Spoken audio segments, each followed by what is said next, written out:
All right, how we doing today, folks? Does it feel like a Wednesday or like a Friday to you all? Friday. Man, come on, don't take away from the appeal that is a Wednesday, what little there is. Yeah. I don't know. I have to go to a conference on Friday, so it still kind of feels like a Wednesday to me. Although I guess I get to sleep in a little bit tomorrow. So that's kind of nice. So we're going to talk about cybersecurity some more today. Have some interesting questions. I did get a comment last year when I had people watch this video that should have been a disclaimer. I did use a disclaimer that there was bad language, but apparently somebody took umbrage with the fact that there was a consumer product that was prominently featured in the video that was not one that many people purchase, but it was a very, very compelling example of a Internet of Things attack. And so I apologize if you found that offensive, but I do think it's a visceral example of how Internet of Things attack can go wrong. So anyway, there's some interesting stuff to talk about in that with cybersecurity. I really actually love the video. We'll talk a little bit about that. It's not going to be the last time that I'll recommend a video of that nature. But before we get started, I do have some announcements that I want to share. So I finished grading the Excel 4 assignments, and I wanted to highlight something that I noticed. Now, for context, this is not the only class that has fell victim to this, okay? But I do want to make sure that I do the same treatment for this class that I do for everybody else. So remember, for the assignments, there was the escape room, what I call the escape room, the Advanced Excel Functions Excel workbook.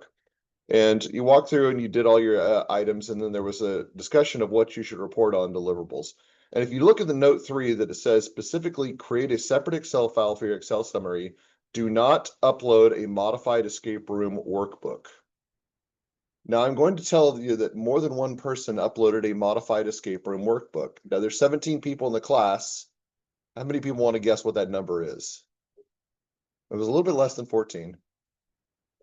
It was 10, okay? Over half the class did not follow my instructions, okay? I don't get to call people out because in the past I've actually called people out, and it's been funny and amusing. I actually called out my GTRA one year. Clayton, you're safe. You actually followed the instructions on this one. So everybody round of applause for Clayton. Yeah, good job. Yeah, don't get called my GTRA out on this one. But yeah, I didn't count off points on this one. I did leave some notes. For some people, that was all they uploaded. They uploaded the modified escape room workbooks. And I thought about just saying 0, but I haven't been that harsh in the past. So I just let you know saying, please make sure that you follow the instructions. I'm going to reiterate that point to everybody in the room. Please make sure you follow the instructions for the remaining assignments, because the question comes up then, well, I didn't follow the instructions this time. Will you count off if I don't follow the instructions next time? The answer is a definite yes. And I have some very explicit instructions on future assignments. So, how much I count off depends on how severely you fail to follow the instructions. For those of you who uploaded nothing but a modified escape room workbook when I told you not to do that, that would be a 0 in this assignment if I was feeling particularly harsh, okay? I was not feeling particularly harsh. I was in a pretty good mood when I was grading it, but I may not be in a good mood in the future, so keep that in mind. Anyway, so yeah, we've got that coming up, some for you future assignments. Just as a reminder of what we've got coming up for the next few weeks. So we're basically over the hump this week, and so we're on the downslope for the rest of the semester. That's good news because that means that we've got fewer weeks left than we've completed. That's always good news. That also means kind of the big assignments are coming up. One of the big assignments you should note is your deliverable 2 for your semester research project. That is actually due week number 9, at the end of week number 9. And so that's kind of a double-edged sword, because I didn't make Ultrix due this week. The next Ultrix assignment, I didn't make that due this week. It's not due till next week, but it's also the same time that your deliverable 2 is due.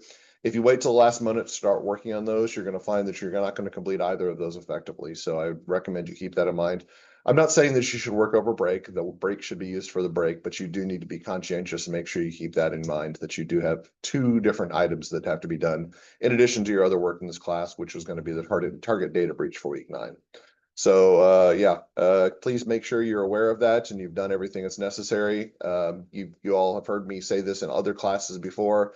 Don't wait till the last minute. If you're waiting till Thursday to complete all this stuff, it's very likely that you will not be successful in either application, especially since this is not your only class. You've also got other classes that you have to keep in mind as well. As far as that goes, we're going to just continue on pace with the course. The Ultrix assignments, the next one that we're going to be doing will not be until week 10. Just as a quick note, week 9 has got a little bit of a weird schedule associated with it. So we are going to be in class on Monday, next Monday, week 9. We will not be in class on Wednesday of week 9. That is actually the FBLA day, and the GTRAs have all been tasked to help out. Those of you who want to volunteer can do that as well if you want to help out as well. Just the GTRAs are kind of required to do it because we laid down the hammer and says you're going to help or else. All right. And so that was kind of the idea. I didn't do that. It was Dr. Caden. She's the one who lays down the hammer. And then we'll be out of class on Wednesday. Then we'll have our discussion on Wednesday or Friday. So it'll be a little bit less routine. We will not do Ultrix 2 until week 10. So there's going to be a big gap, not only between the next Ultrix assignment, but also between the next quiz. So just to context, the next quiz is week 10, and it covers Ultrix 1, which was last week, and the content from this week and the content for next week. So there's a lot of stuff going on in that quiz. All right. So keep that in mind, that there's a lot of stuff that we're going to be covering, and it'll all be fairly superficial, but it's a lot of content. So you'll have to keep all that up to date. All right. That woefully intimidating. All right. So yeah, hopefully it's not too big deal. Once we get done past week 10, we're going to be back a little bit more closer to our regular routine, but then we'll be into semester stuff. And so we'll have to keep that in mind. Just for context, I will make a little bit more information available with the semester research projects. These are going to be done. I believe I've got the entire last week scheduled. I guess I could probably pull up the syllabus so we can actually take a look at that. What say we look at the syllabus together, folks? There was less enthusiasm about that than I expected. Yes, so there's going to be research presentations the entire last week of class. I will do a Google sign-up form. We have 17 people in class. So that's basically 6 presentations a day. Just as a reminder, the way the presentations work is that they are very, very restrictive. It's going to be a single slide and 3 minutes in presentations, which sounds like, oh, that's easy. I could do that in my sleep. If you try to create this in your sleep, it's going to go very, very poorly for you, because I'm going to be looking for a lot within a very short period of time. But we'll do 6 presentations a day, except for probably Friday, which will be the least desirable day. We'll do 5 presentations that day. And I'll set up signups for that. It'll be first come, first serve. And so we'll do that. There'll be a stampede to see who wants to sign up. By the way, no editing the Google form to delete other people's names. I can track that stuff. So yeah, if somebody signs up, then that's just the way it is. Reach out to me if you have got like a specific day during the final week that you just absolutely cannot present, like for some reason you're not going to be available. I don't know that this is applicable to anybody in the course, but it may be relevant if you have to travel for some reason for a professional event or something like that. It's happened with collegiate sports in the past. I've had some students who were still active in sports and they had to travel. So I do want to make sure that aware. With all of that, let's go ahead and get to our topic for the day. What do you say? So we're going to continue our discussion of cybersecurity, and had you look at a few resources. I apologize for the second resource. So initially, when I created this assignment a few years back, it was actually a Washington Post article. And one thing I found out when I was reviewing is that this Washington Post article is no longer available unless you have access to a Washington Post that's behind a paywall. So I did the Yahoo Finance article, but then I noticed the Yahoo Finance article does not specifically mention the threat of regulation that I talked about in one of the questions. It alludes to it, but it doesn't use those words, threat of regulation, which is in the original Washington Post article. So if that was a little bit confusing, hopefully you managed to work through it. I didn't receive any questions saying, Dr. Barnes, what threat of regulation are you talking about? Which I'm assuming meant that you all thought about this very critically, talked amongst yourselves as your group, and said, he must have just been alluding to threat of regulation and not looking for those specific terms. That's what everybody did, right? I'm going to assume that, because if that's not the case, then I'm going to have to say, okay, well, nobody really paid attention to what I said, which then we got a problem, all right? So I'm assuming that everybody got the threat of regulation illusion. But the first one is a website for the CISA.gov. And since everybody left early, I'm assuming that you did all your due diligence and everybody knows what CISA stands for, right? We've already gone through this once. I asked you what NIST stands for, and that was a colossal failure. So what does CISA stand for? Everybody's typing in CISA right now. It's like, I gotta find it. What does CISA stand for? Cybersecurity Infrastructure Security Administration, or is it agency? It's agency. Yeah, that's what I thought, agency. So I could be forgiven for not knowing the A is specifically agents or administration, but yeah, it's CISA. So CISA is basically the cybersecurity group for the U.S. government. Now, that sounds very, very helpful. You're saying, okay, well, we've at least got an organization that's addressing this problem. It's not as big a deal as you might think. They do have some good initiatives in place, but there's certainly some problems that we're going to allude to. But we're going to talk a little bit about how we approach this particular issue, and we're going to talk a little bit about the context of what we need to think about with respect to cybersecurity and why CISA is not going to be a perfect solution to this particular problem. So first of all, let's start out with the basic definition. Now, I realize that this is a little bit late, that we talked about cybersecurity last week and we really didn't define it, but the way I view this is that when we talked about it last week, it was a little bit more technical. This is a little bit more anecdotal of a discussion, which I think makes for a nice pairing. So we got the boring stuff out of the way first. This is supposed to be the more interesting stuff. So how is cybersecurity defined? And Ben, I can think of no better person to start us off for discussion than you. So how would you and your group define cybersecurity? Find it as the art of protecting networks, devices, data from unauthorized access or criminal use, practice of ensuring confidentiality, integrity, and availability of information. Yes, that is verbatim the definition that I have, so it must be correct. But again, it's the verbatim the definition from the article, so that's be why. So yeah, good definition. And I think what's more relevant here is not so much the verbatim definition, but the second part of the question. Since that was a really good definition, I'm gonna stick with you, Ben. Why is cybersecurity a much bigger issue than it was a decade or 2 decades ago? We said because everyone has information online, like people shop online, information on the web, and they're able to access it. It's like most about it.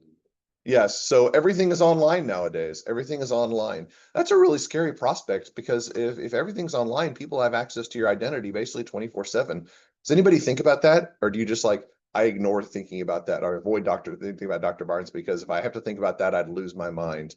There's actually an episode of a TV show that I really liked. It was back pandemic era TV show called Adam Ruins Everything. It's by Adam Conover, who was a writer for College Humor, and it's a little bit like the Daily Show and Last Night Tonight with John Oliver, and that they're have a very directional bias as far as the way that they view things, but their research is immaculate, which is what I really appreciate about it.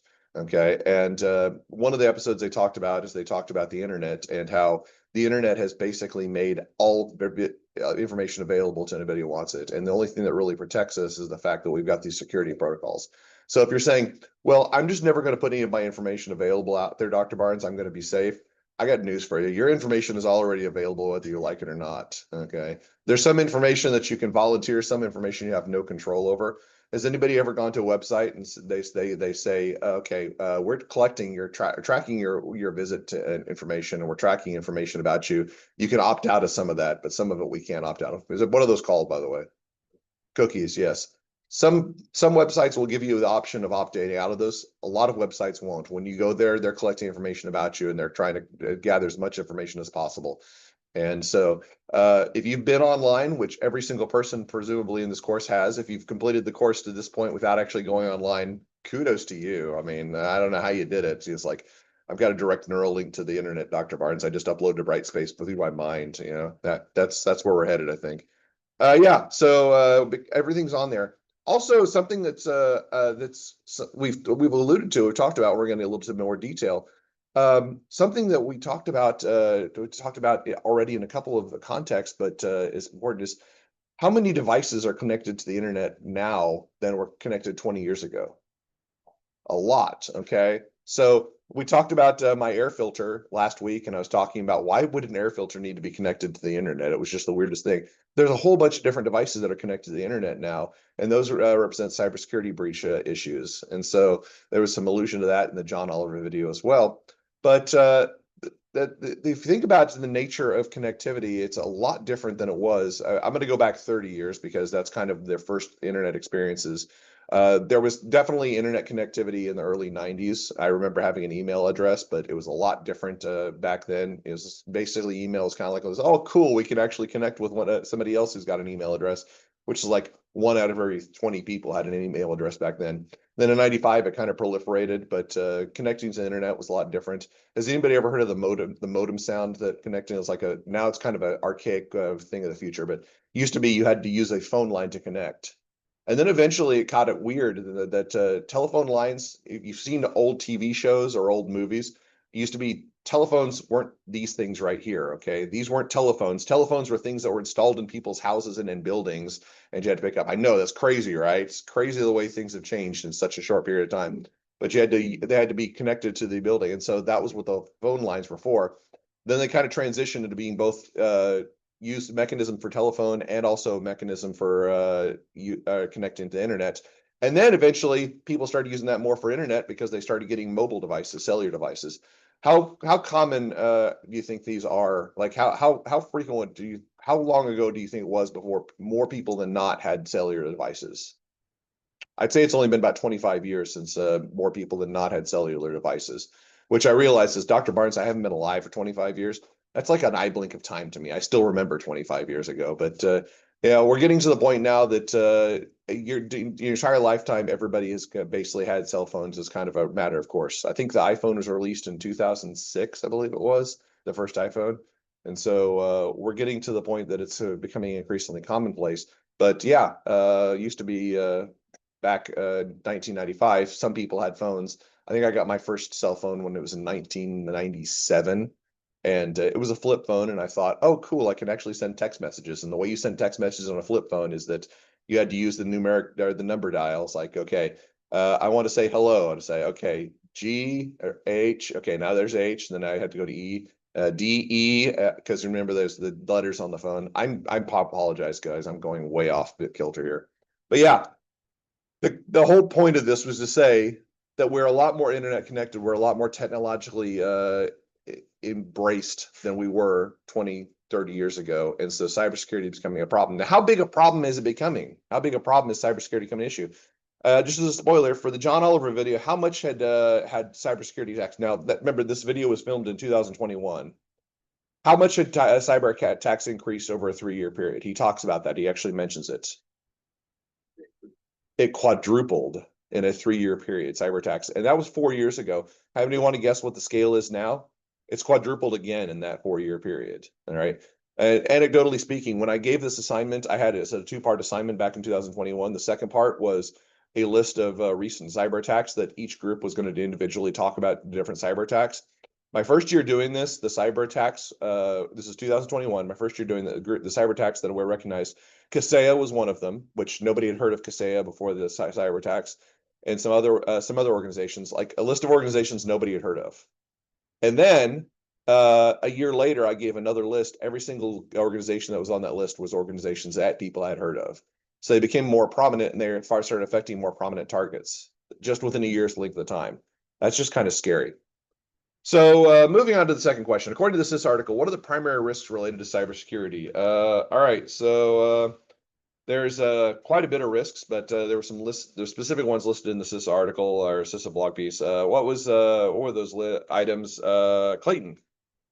Primary risks of creating malware erasing your system, an attacker breaking into your system monitoring files, an attacker using your computer to attack others, and an attacker stealing your credit card information with unauthorized purchases. That's just a terrible list. Okay. There's nothing on that list that I'm just kind of like, okay, I can accept that. You know, you read one is like, okay, well, that's terrible. I can't think of anything worse. And then the next one's just as bad. All right. This is just equally all bad. So I don't know if we tried to rank these, which would be the least one, the one that would least, I think honestly, it would be the credit card information making unauthorized purchases. That the one that I think I could recover from the most quickly.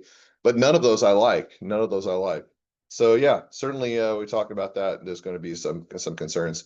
In your opinion, which of these risks do you feel is most prevalent in the current cybersecurity environment? Now, I think this question may have changed since when I originally wrote this question a few years back. So let's go ahead and say what group Austin, your group, what did you identify in this one?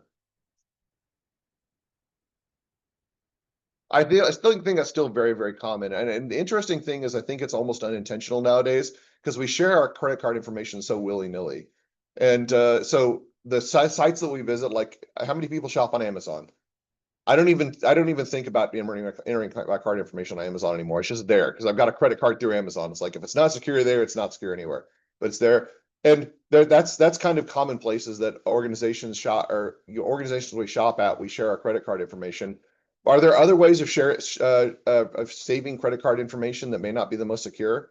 Like I know Google Chrome has the opportunity to save your credit card information through the browser. I don't know. There's probably some level of security there, but does that just make anybody a little bit nervous saying the Google Chrome access? I can only imagine like my roommate would come up to borrow my computer and says, "Oh, credit card information stored on here. I could go purchase." Now, to be fair, if my roommate really wanted to rip me off, they could just steal everything that I own. But yeah, that's concern that we would have is that access to information is so easy, and yeah, certainly problematic. They got that. So yeah, I think that's kind of an ever-present risk, but all of those risks are things that I think we could see ourselves being a victim to. Like this one an attacker breaking into your system or malware erasing your entire system, or at least locking it with the threat of erasing. Can anybody relate to that? Like the system being locked down, like ransomware taking place? Was anybody here 2.5 years ago when so for those of you who were not here in spring of 2023, it happened in April. It was like the second to last week of classes, or maybe it was like week 13. It was an absolute fiasco when the cyber attacks. So basically, we were not allowed to log back in the network. Students could not get onto Blackboard. I remember I had tests in my class that were coming up that week. And my students, I had to say, all right, I am not sure what we're going to do because all the information that you need to access on Blackboard, I can print it out for you, but I'm assuming that most of your notes are also going to be associated and linked to these files. So it was kind of fiasco. Some of the instructors got very, very bad rate by professor reviews that semester because they basically gave exams and were just like, oh, well, deal with it. You have to deal with travesty. And so I only heard this anecdotally. I don't go to rate my professors and just like say, I wonder what Dr. Caden's rating is right now. This is mostly just kind of sharing information that we've had there. But yeah, certainly interesting time. All right, according to this article, what are the best practices organizations should follow with respect to cybersecurity? So there's an interesting list here. Troy, what kind of items do we have on this list? Risk recognition, keeping your software up to date, run up-to-date antivirus software, use strong passwords, change your default usernames and passwords, implement multi-factor authentication, install a firewall, and be suspicious of unexpected accounts. Yes, so all of those are very, very prevalent, and I think that this is something that we kind of take for granted because we're so bombarded by these items in our environment. Now, this is interesting because I think everybody on campus should be fairly familiar with this idea of multi-factor authentication because most people were going to be here in fall of 2023, and what happened at that time? Duo security, all right? I absolutely loathe Duo Security because it logs me out of everything at the most inconvenient time. I was in the middle of drafting an email yesterday and I had to relog back into Outlook. It was the most annoying situation. And I didn't have a whole lot of time and I was just really, really frustrated. So yeah, but what is the purpose? It is the security protocol enacted in direct response to the cyber attack that occurred in spring of 2023. And I think a very good one. I think actually it's very relevant. It is annoying as heck, but it is a very good one. Also, be suspicious of unexpected emails. Has anybody received any really, really weird emails? So sometimes they're very, very obvious. Like through my personal account, I've been on Hotmail for like 30 years now. I get very blaringly obvious spam emails and phishing emails, which I just kind of delete and ignore and say, I wish the spam filter would pick these out. There are a lot of them that actually occur through the university. There's and some of them are not very obvious. There was one fairly recent one. It was I received an email from one of my online students. It said, "Dr. Barnes, this seems suspicious," and so I looked into it. It was supposed to be an email from IT, but the student email or the email address that was sending the email was a student that had graduated the previous semester. And I was like, "There's no way this student is associated with IT, and they wouldn't be sending it from a student who graduated in the previous semester." So yeah, I had to report to spam, and Richard Muffley was just kind of like saying, "Yeah, this is a bad one. With this, we didn't send this out." So, and it looked very legitimate. And interesting point. We're going to talk a little bit about AI later on. This is one of those areas that I think AI is going to make things a lot more difficult because AI tools are going to emulate tone and basis and context a lot more effectively in the future than they have. If you get a sample of writing, it's going to be able to emulate an email. Like I had a time that hasn't occurred like in the past few months, but there was a point in time that I was regularly, and we're talking about like on a weekly basis, receiving an email from Dr. Caden or Dean Prasad that said, are you available? If so, can you send me your phone number? And that's basically, I got constant emails like that. Then it was a phishing email. They were trying to get information from me. Like they were trying to get me to respond and say, yes, here's my phone number so they could add it to whatever list. But it was very obvious to tell because it was not the way that they would form that. Like, first of all, Dr. Caden has my phone number because she has to keep tabs on me because I'm always up to no good. And Dean Prasad, I don't think had any reason to keep tabs on me. So because he's relegated that responsibility to Dr. Caden. So I don't know why either one would be asking me phone numbers, but the weird emails just kind of kept up. So yeah, certainly some areas, and all of these are certainly relevant, but I think these are practical examples. I think these are ones that are going to become a lot more prominent, especially the email one's going to become a lot more prominent, a lot more difficult to ferret out. I will tell you, I very thoroughly thought about sending out an email to everybody in the class from a fake account from Dr. Barnes to see if you would notice that it was not a Truman account. And I was going to ask you to do something. It's like, I want everybody to dress up for class today because I think business professional would be a very, very appropriate attire for our discussion of cybersecurity, and see how many people. I mean, some people I would say, good job, you didn't pay attention to email. It says, no, I just ignored your email. I'm not going to dress up for business professional, Dr. Barnes. That's kind of like what I would guess. But no, I thought about doing that. That was something that a co-author of mine did for one of his classes, is that he sent a fake email. To be fair, he drafted the email. He sent it to another colleague of his, and his colleague sent it from a fictitious account, a email account, but it's emulated the tone and texture of the emails, which is not hard to do in this day and age. All right. According to the AI Finance article, what are some of the factors that are contributing to the U.S. government's inability to address cybersecurity issues on its own? So this is something that I think we have to be very much aware of, and something that we need to talk about in detail. Brett, you're going to kick us off on this discussion right here. So what'd your group say? Cybersecurity issues span worldwide outside of the U.S. borders. So, and a lot of infrastructure is privately owned and operated. There are issues with funding cybersecurity issues. The U.S. government alone cannot afford to tackle the battle on its own. And then emphasize the need for private sector owners to increase their investment in cybersecurity. Yeah, so two very important issues that were kind of alluded to in there, and we're going to talk about both of those. We're going to talk about the second one first, but let's go ahead and make sure we mention them. So Brett mentioned international issue, okay? It's not something that we have the scope to deal with just as one country by ourselves. Second one is that a lot of these infrastructure assets, a lot of infrastructure is held by in the private sector, by these companies that are operating independently. And so that's going to be a very big problem with that. There's also something that was not mentioned in the article, but I think we need to talk a lot about. This article talks about a summit that took place in 2021. And at the time, and I believe it still is an existing problem, there was a severe shortage of cybersecurity professionals. Now, anybody want to guess like what the scale of shortage of cybersecurity professionals is? Like what number of people do we need to meet that requirement? And we already know this is the case because we're going to allude to something that was referred to in the video about a shortage of cybersecurity professionals. But what was the number that was stated for number of cybersecurity professionals that we need to actually have in place in the United States? It's like 10,000, 12,000, 50,000. What's a good number? 20 million is a little bit much. The population in the United States is only like 360 million. So, but you're not all wrong on the scale. So what about 500,000? A shortage of 500,000 cybersecurity professionals in the United States alone. That's scary, given how that's basically a measurable fraction, a measurable proportion of the United States population. Not the number of professionals. That's a measurable portion of our population that we have a shortage of. And we're going to talk a little bit more about that, but that's something we have to consider. Now, again, that's a little bit of outdated statistic. I think that there's been some traction in that area, but I would speculate there's still probably a massive shortage because we've only had a few years to deal with that problem.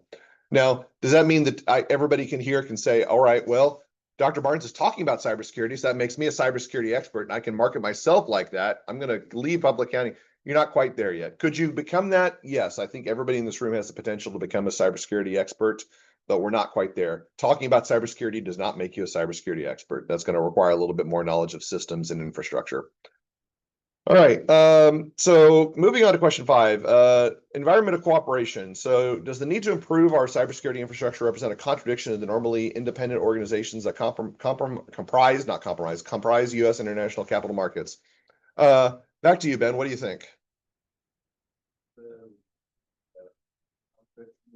organizations like the US, we believe that makes the organization stronger individually and helps them stay competitive as the data information and be more protected, so no one has enough data.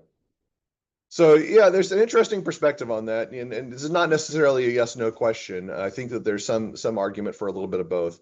Let's go to the second question, and then we'll talk a little bit more in detail. So, is it possible to share critical resources for countering cybersecurity threats while maintaining the confidentiality of proprietary information and resources?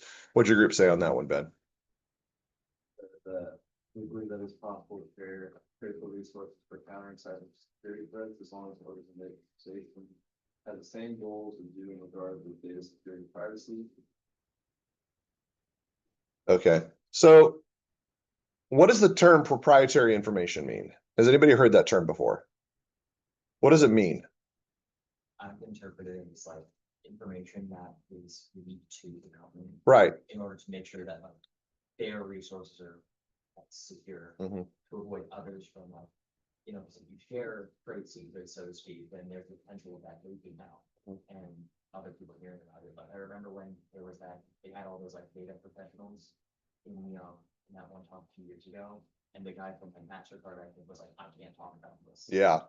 So it's a good compelling example. So proprietary information basically says information that we want to keep secure to our organization and not share out. And that's a problem, is that proprietary information, it may actually overlap this idea of cybersecurity. Now, the question becomes, is cybersecurity such an incredible threat that we're going to ignore the boundaries of proprietary information to be able to share this information? And the answer is maybe. All right. How many people have watched Game of Thrones? Okay, how many people are currently watching Game of Thrones and are really aware that I'm going to about spoil something in the game? So I have to throw this out here. I'm going to spoil something in one of the later seasons of Game of Thrones. If you're not familiar and you are planning on watching it sometime in the near future and say, I don't want you to ruin this for me, Dr. Barnes, leave the room right now. There'll be no points deducted. Okay. All right. So I'm not going to really spoil anything, but there's one kind of plot line that's overarching. So Game of Thrones is based on Wars of the Roses, which was a series of wars in England from the mid 15th century.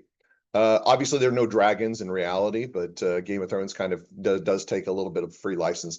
So there's a lot of conflict between these families, but the overarching plot line is that up in the north, in the far north, there are basically these big ice zombies that are forming and that are going to attack everything. That didn't occur in the Wars of the Roses either, by the way. There were no ice zombies in history. But at one point later in the seasons, they say this is a threat. If we don't address this threat now, then it doesn't matter who wins our war of secession, succession, not secession, succession.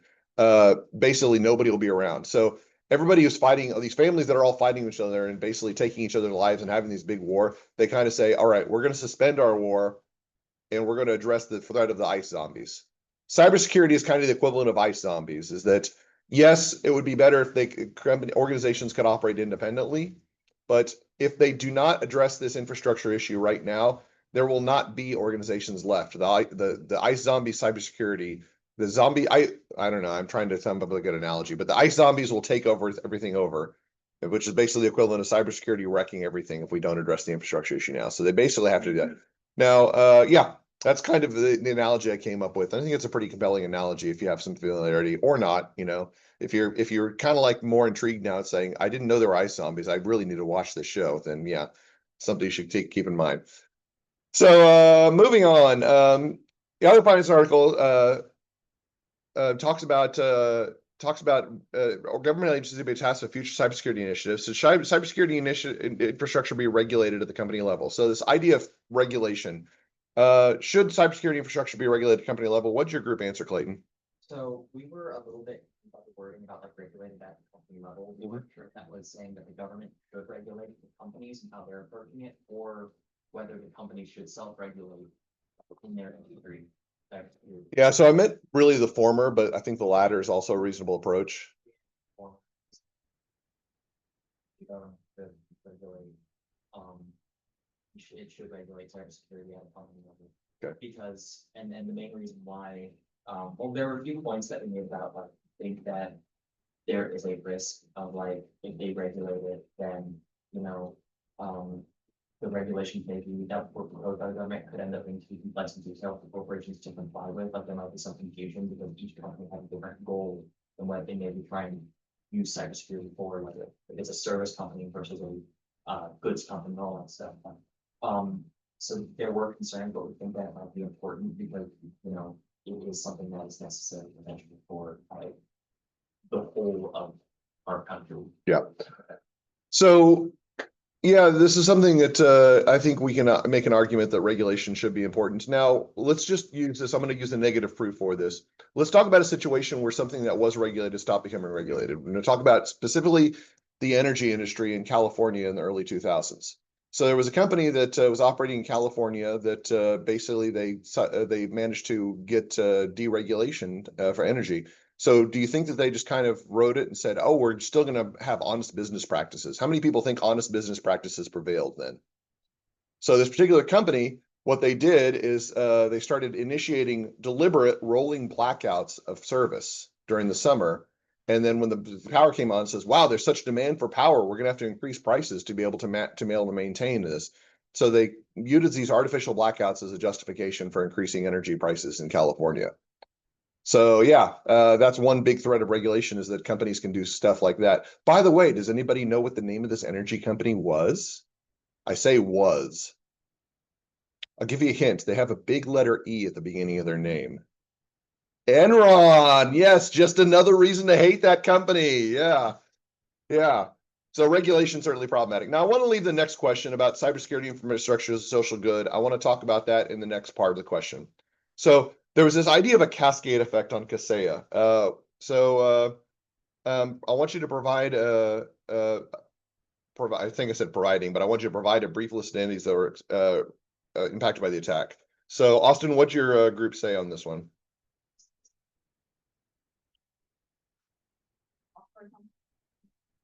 Mm-hmm. The effect the attack follows one of its clients, Coop, which is a grocery store, closed like 800 locations. Yeah. So yeah, there were a lot of organizations that were affected by this. Yeah, there was the software provider, there was grocery store chain. Yeah, I think Austin referred to it too. Public broadcaster schools and a national railway system. So one cybersecurity attack shut down several organizations and several locations. So what does that tell you about this idea of cybersecurity being a social good? If we say no cybersecurity infrastructure exists in this particular organization, could that impact other organizations as well? So that's detrimental. So if that's the case, that kind of reinforces the idea of cybersecurity being a social good, because good cybersecurity infrastructure will help protect other organizations, whereas bad cybersecurity infrastructure will be detrimental to other organizations.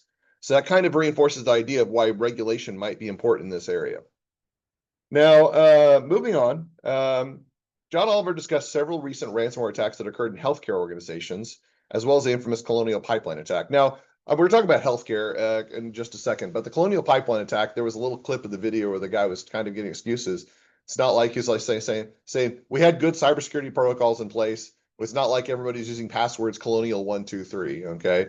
Now, obviously, that was kind of everybody made a chuckle, but why did he say something like that? The answer, I think, actually comes from a cyber attack that occurred right around the same time. And it was not too far from here. It was actually called New Cooperative. It's a farmers cooperative in Iowa, so just a little bit north of where we are. And I think they were a cyber attack, and it was like for around $6 million. Now, to their credit, they did not pay the cyber attackers. They just basically shut everything down and kind of rebooted and started from scratch. But during the investigation, they went to look and see what was going on and what was some of the reasons for the cyber attack. And here's some interesting thing about this is that if you'll notice, this says company finds credentials from new cooperative employees, and you'll notice the little type line. According to the investigation, Chicken One was used over 10 times by employees of the company. Now, there were 120 employees in this cooperative, and 10 of them all used the term Chicken One, which you heard me joke about this earlier in the semester, like who would use a password Chicken One? I think this is the default password. This is what the administrator password had set up as a default, and people just didn't have to change it. They were not required to change from default, so they just continued using that. Now, this may give you questions. So I bet Dr. Barnes' password is audit1, and the answer is no, it's not audit1. Okay, it's controls1 because I want to make sure I have relevance to both IIS and auditing. Okay, but don't test me on that. Okay, don't like try to hack my account because I don't really want the consequences of that. But yeah, healthcare organizations. Now, healthcare organizations were very prone to attacks, and if we think about that, that's very makes sense. It makes sense why. What reliance do healthcare organizations have on computerized information? Well, how many people have physical copies of their medical records? I knew the answer was going to be zero. Okay, to be honest, I shouldn't have my hand up. I do have a redundant copy. I've got electronic copies stored myself somewhere else, but I don't have physical copies. What happens if your healthcare provider, if their data gets shut down, if their data gets breached, and they just basically lock up your healthcare records? Is that kind of scary prospect? So not for me, Dr. Barnes. I'm young and vital, and yeah, I don't worry about that. What is it problem for me? Somebody who's on blood pressure medication? Certainly problematic. Yeah, it's going to feel like might be something as simple as not being able to get my prescription refilled, or if I'm like going through an operation, if I'm going to have emergency surgery, and then all the information about what I'm supposed to be getting fixed is shut down, I may not be able to get that surgery done. Now, I'm not undergoing emergency surgery anytime soon, hopefully. But yeah, that's what we're concerned about. Now, at the time of this recording, again, it's 4 years old, but at the time of this recording, what percentage of healthcare industries did not have a single qualified cybersecurity professional in place? It talks about that in the video. 85%. 85%. Does that make you confident about the privacy of your medical security records? About the integrity of that? Privacy wouldn't have care about that. The integrity, like that the fact that your medical records could just basically be shut down. Again, you'd be like, no, I don't need medical security records, Dr. Barnes. I don't have to visit the doctor. I'm young. It's like you will not be young forever. All right. So this is something we do have to take seriously. All right. So what basic IT controls could we implement in these organizations to prevent or at least reduce the occurrence of cyber attack incidents? So this is a little bit more of a tractable question. So Troy, what'd your group say on this one? There's the most basic IT control that we implement is multi-factor authentication. Mhm. Because it gives you an extra layer where your security can be compromised at one point, but you do still have some protection. And John Halper talks about it's kind of like locking your door at night, where it's not going to be 100% effective at preventing, but it's still going to touch some people. Yep, good. So multi-factor authentication, I think we can also insist upon the use of dynamic passwords. I know that those are really obnoxious now because you have to like use a capital letter and a lowercase letter and a symbol and a number. But the reason for that, it has to be certain number of digits. But the simple truth is simple passwords are very easy to crack. Like computers operate on, it's more than trillions of operations per second. I think I want to say it's one quadrillions of operations per second. So if they can go through a quadrillion possible combinations in a second, if you don't have a dynamic password, how quickly do you think it can crack your password? If your password is chicken1, how long will it take a sophisticated system to figure that out? Like less than a second. There's actually, I think maybe I still got this on here on my, so yeah, this is a little bit dated. But if you have number of characters with numbers only, 4 characters can be hacked instantly. That's actually up to numbers only, up to 10 characters. If it's fewer than 5 characters, it doesn't matter what your combination is, it takes it instantly. So you really want to be around the area of around a minimum of 10 characters and have a combination. And even then, 10 character with a combination of uppercase and lowercase symbols is still 5 years to break it. So it can inevitably be broken, but brute forcing can actually be done pretty easily. Kind of scary, huh? Yeah. Is that making anybody else rethink their passwords they have for the Truman State account right now? I'm looking for nodding heads. Everybody else is like, I'm not going to nod or shake my head right now, Dr. Hurts. There was a thing that I read where some company created an AI that could like tell what your password was based on like how you were typing on the keyboard. Like, they listened to you typing on the keyboard. Yes, like with 95%, I think what the password was. Which is just, why would you make that? Yeah. It's just something because you can work it out. So that's also pretty scary. So now the sounds are giving us away as well. All right. So cryptocurrencies. Why are cryptocurrencies being used as a medium of exchange in cyber attacks? Brett, what'd your group say?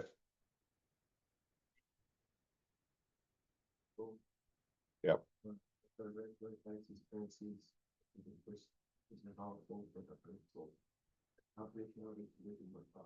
So there's certain problems. So I'm going to talk about both questions. And so do they present additional business environmental risk to organizations on ransomware applications? The answer is yes. So why are they being used? Is like Brett says, is that they're very, very difficult to stop, and that they're almost impossible to reverse via legal means, just because it's not a heavily regulated area. We're starting to see more regulation of cryptocurrencies, and we'll talk about that in a few weeks. But for the right now, it is definitely less regulated than traditional currencies and different exchanges, and it's very difficult to reverse a transaction. Once it's done, it's basically done. So yeah, cryptocurrencies certainly represent a frictionless way of being able to conduct transactions. Like the Montero ad, that was just spooky. Okay, the Montero ad's like, here's a means of currency for cyber attackers if you want to make sure you avoid any regulation whatsoever. There was an advertisement that I kept coming up like on when my mom would watch TV, and it was for WhatsApp, I'm pretty sure, and it was like it said something about like your messages are yours, and no one else can like see them. And one day my mom called me and she's like, why are they advertising it of this? Who is the target audience for this advertisement? You know what I mean? Yeah. And she's like, this just sounds like it's inviting criminals to use WhatsApp. Yeah, it's pretty brazen, and yeah, those do come up pretty often. All right, last question. One of the final observations John Oliver made of the video: cybersecurity attacks in the U.S. organizations emanate from group operating in foreign countries. Is it possible to develop domestic cybersecurity protocols when the instigators of cybersecurity attacks are not subject to domestic protocols and penalties? And that really answers a question. It's like, depends on what the protocols are.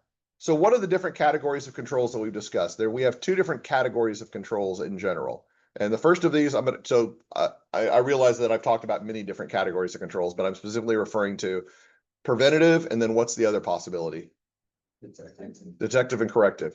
What do you think the most common practice for cybersecurity is going to be? Do you think they're going to be preventative, or do you think detective and corrective? Well, I think they should be preventative. I think right now a lot of organizations are wait and see mode. It's like, we haven't suffered a cybersecurity attack, we're just going to wait until it happens. Is that a rational approach to the particular problem? It's a cost benefit approach, but is it a rational approach to say wait and see? So I'm going to wait until I weigh 600 pounds before I start trying to lose weight. That's going to be a certainly problem. Yeah, I think that's going to be the approach that still a lot of organizations are taking, but we do need to have preventive measures. So the answer, I think, question says it depends. All right, as all good accounting questions are. If we're talking about preventative measures, I think these can be very, very beneficial. It can be very useful for trying to address threats from foreign actors. If we're going to be doing a wait and see and say, all right, we'll claw back anything through law enforcement. Well, yeah, if you figure out who the attacker is, but they're not under our jurisdiction here in the United States, what are the chances that you're going to get back the money that you're owed? So remember they talked about the Russian hackers in there? Okay. What do you think the chances are that we're going to call up the Russian government and says, yeah, you got a bunch of hackers over there that stole my money. I really want you to take that back. Could you put them in jail and take back all my money, please? Yeah, Vladimir Putin is going to get right on the phone right there and says, yeah, we'll help you out, we promise. Okay, it's going to be right there. Say it in perfect English too. No doubt, no doubt. All right, that's it. Have a good break. See you all on Monday.